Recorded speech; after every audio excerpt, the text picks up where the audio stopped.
सूचना केवल हमारे विचार हैं, वित्तीय सलाह नहीं। निर्णय लेने से पहले खुद शोध करें।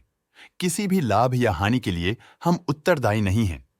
आज हम देख रहे हैं ओमैक्स लिमिटेड के 2024-25 Q3 की consolidated financial performance. Starting with the sales, पिछले क्वार्टर से सेल्स में -26% का डिक्रीज हुआ है, मगर कंपनी ने पिछले साल के मुकाबले मार्जिनल सेल्स डिक्लाइन रिपोर्ट किया, around -52%। Expenses -32% quarter on quarter decrease हो गए हैं, जो साल भर के -35% के डिक्लाइन के साथ अलाइन करता है। एक्सपेंसेस में डिक्रीज अच्छा है, लेकिन सेल्स में डिक्रीज निराशा की बात है। ऑपरेटिंग प्रॉफिट, जो पिछले साल के कंपैरिजन में -239% डाउन हुआ है, quarter on quarter around 43.5% increase हुआ है। Operating profit margin (OPM) annual basis पे -37.5% से डिक्रीज हुआ है और पिछले क्वार्टर के कंपैरिजन में 13.5% से इंक्रीज हुआ है। एक्सेप्शनल आइटम्स को ऐड करके अदर इनकम पिछले क्वार्टर के कंपैरिजन में 25% बढ़ गई, बावजूद इसकी ईयरली ग्रोथ लगभग 3 गुना हुई है। इंटरेस्ट एक्सपेंसेस पिछले क्वार्टर से 27.5% अप हुआ, लेकिन ईयर ओवर ईयर इंक्रीज 75.5% हुआ है।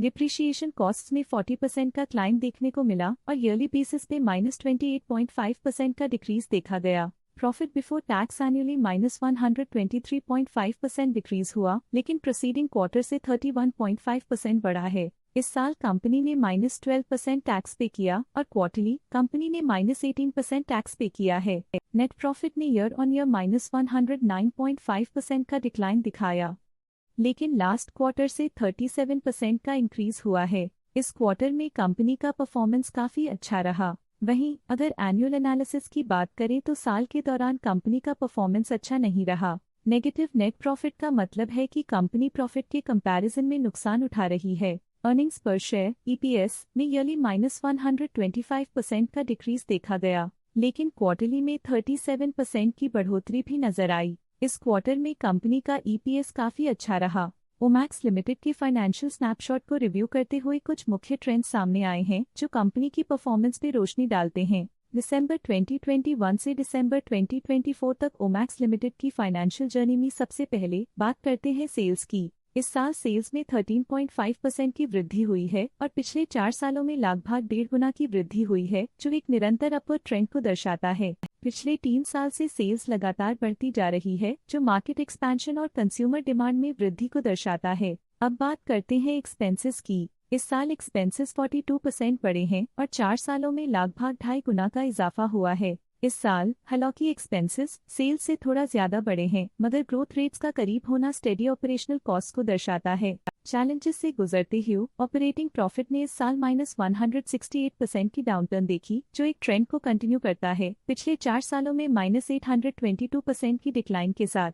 पिछले 3 साल से ऑपरेटिंग प्रॉफिट गिरता जा रहा है, जो जरूरी स्ट्रेटेजिक एडजस्टमेंट्स की इंपॉर्टेंस को दिखाता है। कठिन दौर से गुजरते हुए नेट प्रॉफिट में इस साल -85.5% की गिरावट आई है, जो पिछले 4 सालों में -447% की गिरावट के साथ चुनौती पेश करता है। पिछले 3 सालों से नेट प्रॉफिट में लगातार कमी फाइनेंशियल तनाव को हाईलाइट करता है, जो इन्वेस्टर्स के ट्रस्ट पर असर डाल सकती है। EPS के लिए रास्ता कठिन रहा है। इस साल EPS -88% डिक्रीज हुआ और पिछले 4 सालों में कुल मिलाकर -469% की गिरावट हुई है। पिछले 3 सालों से EPS में लगातार गिरावट कंपनी की लॉन्ग टर्म प्रॉफिटेबिलिटी के लिए चिंता का विषय है।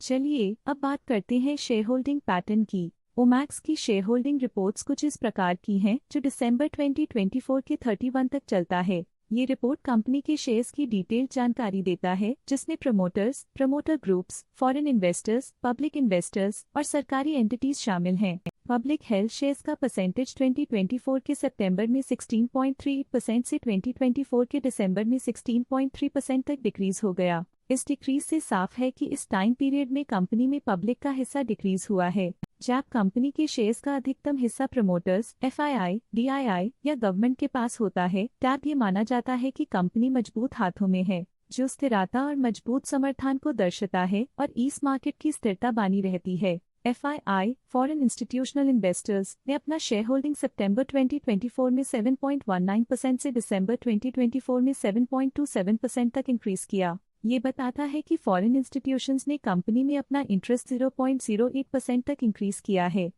ये था कंपनी का करंट शेयर होल्डिंग पैटर्न। आइए नजर डालते हैं कुछ प्रमुख प्रमोटर ट्रांजैक्शंस पर जो मार्केट के डायनामिक्स को रीशेप कर रही हैं।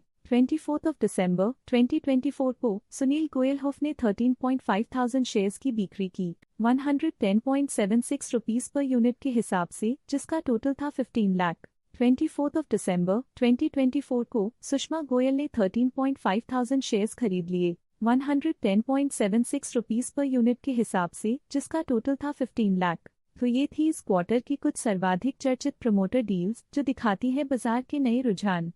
आज के लिए फाइनेंशियल सेक्टर में इतना ही। देखने के लिए धन्यवाद। स्टॉक लेटेस्ट न्यूज अपडेट के लिए चैनल को सब्सक्राइब करें और वीडियो को लाइक एंड शेयर करें।